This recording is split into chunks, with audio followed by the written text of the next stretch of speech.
Now, what has happened in our Christian bookstores and churches to sell the modern Bibles is really interesting to me.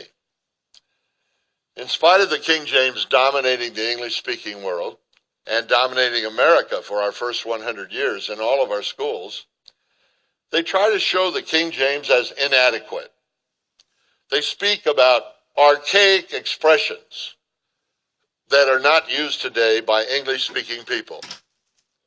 Now, I have a book in my library that I will not give out or loan to anybody. Go buy your own. It's a big, thick one of 5,000 so-called archaic words in the Old King James Bible that are used in today's English-speaking world. The shock of all shock is that we are dumbing down here in our country. And there are other cultures that are using words that we call archaic. Well, they can't be archaic if they're being used today. So that is a problem that we have. Well, a lot of people who are King James people, they love the manuscript evidence behind it, said, we need to do something about it. So they came up with the New King James Bible. Now, I'm familiar with that. I was involved in that. The editor of the New Testament, general editor, was Dr. Harry Sturz, who's now home to be with the Lord. I met with him almost twice a week for a long, long period of time.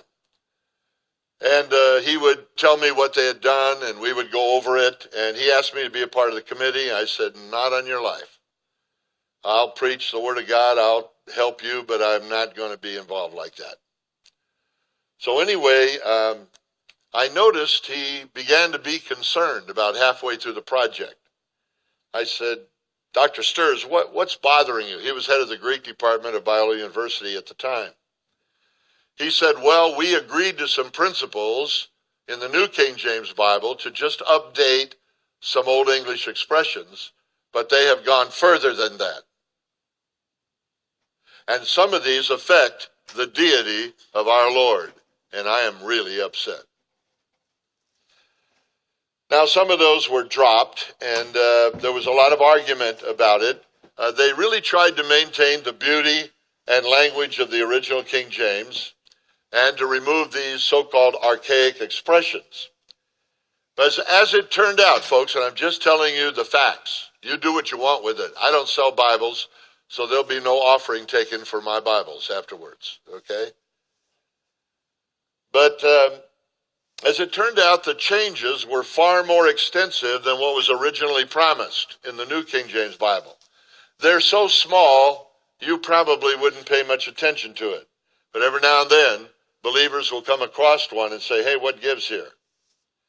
Now, they believe they accomplished their stated goals, and in the light of the sales of the New King James, they're happy with it. Which brings me to a problem here. I want to evaluate the King James. Could you put that up there? That's Textus Receptus. Stop right there and I'll review it. Greek text used by King James, 1550, by Robert Stevens. Number 2, the name Textus Receptus comes from a 1633 edition by the Elsevier brothers. Put up the next one. Now we're going to evaluate the King James. Here's the interesting thing. Out of all modern English translation, King James has the fewest multisyllabic words. Maybe you've wondered why children so easily memorize the Old King James, but today we're having such a hard time. Now, our Sunday school teachers tell us, well, it's because we have so many different translations.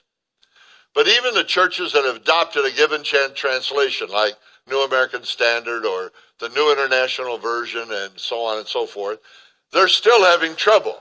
Why? Well, in the King James, a child can read the word know, but you go to the modern English and it's comprehend or understand.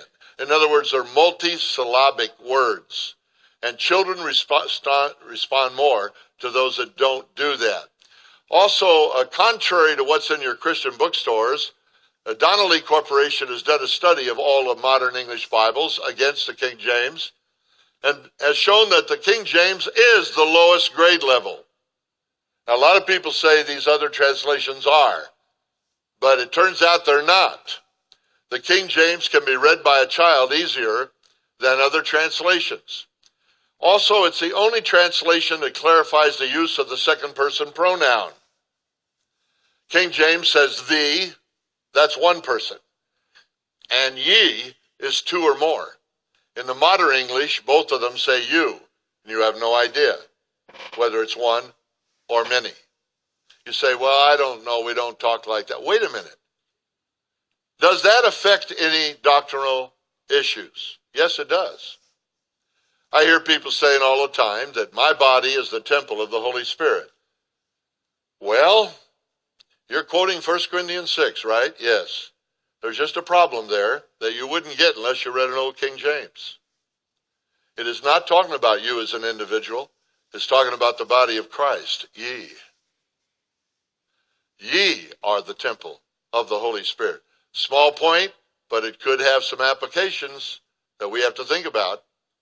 Also, remember that archaic words are explained in most all King James Bibles in the margins. It also does something that I really like. Being kosher in my blood, I just want you to know that the tetragrammaton, which are 4 letters in Hebrew, that people try to pronounce. Some say Jehovah. Well, that comes from the Latin, so get rid of that one.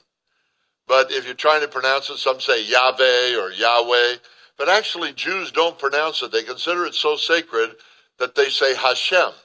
For instance, if I was going to greet you on the Shabbat, which is today, I would say Baruch, meaning blessed. Baruch Hashem. Blessed be the name, Baruch Hashem. Adonai instead of the tetragrammaton.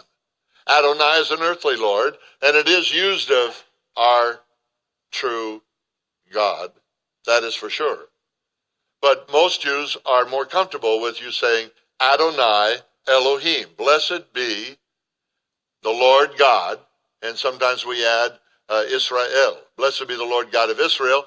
And in our Messianic fellowships, we'll add Yeshua HaMashiach, Jesus the Messiah. Now, I suppose it's not a biggie, but I think it is. I open my King James Bible, and they consistently, every time the tetragrammaton appears in the Old Testament, use all 4 capital letters on the word Lord. L-O-R-D. If it's Adonai, it's capital L, small letter O-R-D.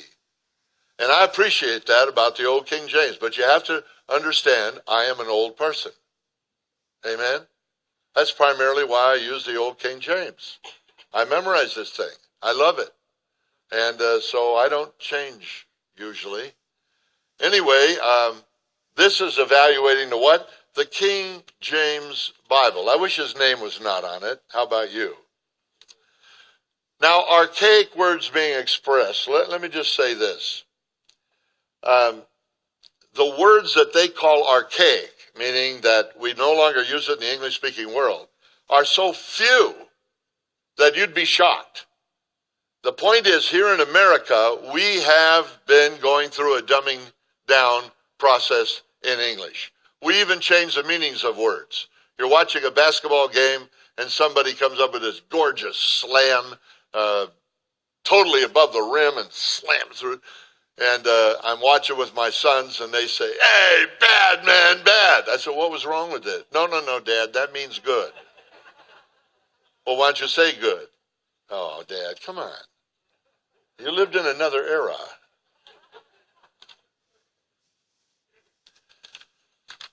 I don't want to bore you to death. That's the farthest thing from my mind. But I decided to write down in my notes my summary of the whole problem. But I think you'll understand. So just listen, please. I find it sad indeed to see the controversies over which English translation is the best, when so many languages and dialects in this world have yet to receive one verse of Scripture in their own tongue. To view English as the best language because the world, from an economic reason, wants to speak it,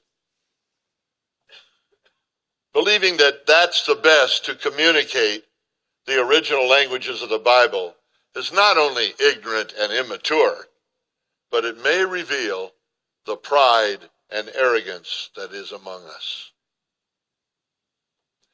The problem behind Bible translations is not English.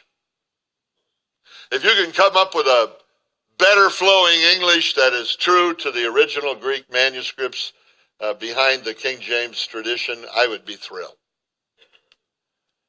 It's not English. The issue is, what Greek text were you using? There are too many changes for me to sit back and say it doesn't matter. Hopefully, from our first message about the inspiration of the Bible, you will now understand why. I believe the true author is the Holy Spirit. I believe this is the Word of God. I don't make it the Word of God by how I preach. If I yell or scream, oh, that must be really the Word of God. No. Or you quietly just refer to a verse. That isn't what makes it powerful. We need to understand that the Word of God in and of itself is power. Power to change your life. And through the work of the Holy Spirit can produce the new birth. We are born again of an incorruptible seed of the Word of God, which liveth and abideth forever. I am deeply disturbed that some of my wonderful friends in the ministry believe that Vaticanus and Sinaiticus are the best, or the oldest, or the most accurate, as so many modern English translations have tried to promote and sell to us. The truth is that the Greek text, the majority of usage, the Greek text for producing the King James Version of the Bible, is still, in my opinion, not that it's worth that much, the most reliable, and is based by and large upon the majority of manuscripts. I want to say to us all right now, may God give us all the wisdom we need to evaluate these matters. And may we all have the kindness of the Lord toward those who may disagree with us. I want that, and I pray that you want it also. I love this book.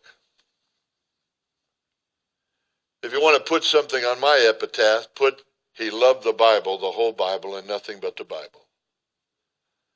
I don't want to preach anything else. I really don't want to know anything else. I find it incredibly difficult, whatever book study I'm doing, to get that done in 1 week's time to preach it again next week. And sometimes I'm preaching 8, 10 times a week. And it's mind-boggling. My wife can tell you, she tries to get me out of the study. I thank God that I have never lost the joy of it. Sometimes I go down in the well too far and people don't know where I went.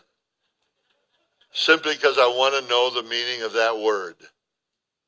And so I'm going to look at it through all of the history of Greek. Greek is huge, 32 million words. And it takes time. Hebrew becomes very difficult.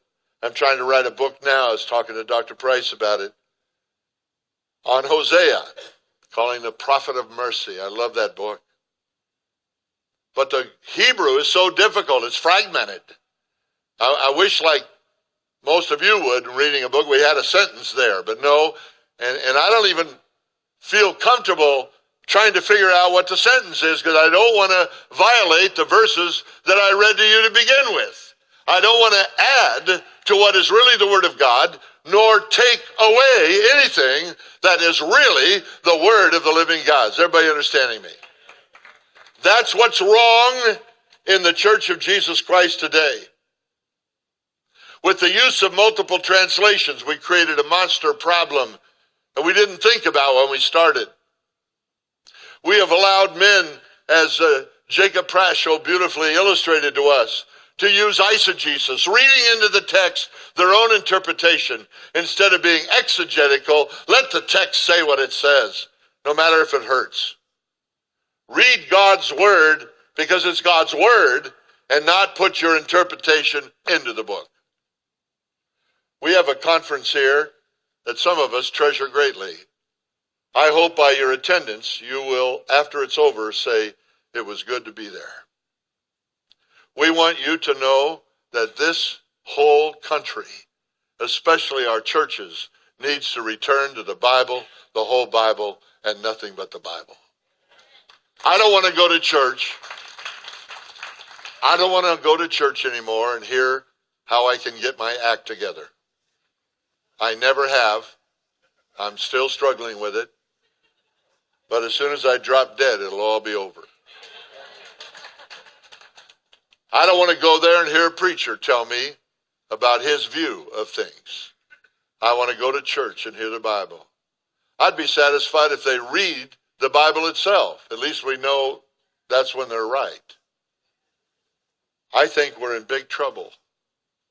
I don't think, I know we are. When you talk about prophecy, what have they done? They've left out vast portions of the Bible and told us it's not necessary to study it. Heresy is dominating our Christian culture like I couldn't have believed when I started 52 years ago preaching God's Word. A lot of the boys that I knew then so well, wonderful memories like Dr. J. Vernon McGee. I wonder what he'd be saying right now, because he could get ticked. But you get upset today about any of this heresy and people call you mean-spirited. We don't want to be mean-spirited, but we do want the truth. Thy word is truth, and the truth will set you free. And what we really are praying about, as you leave this conference, there'll be a new commitment in your life to the study of the Bible, the whole Bible, and nothing but the Bible. Will you join me, please, in prayer?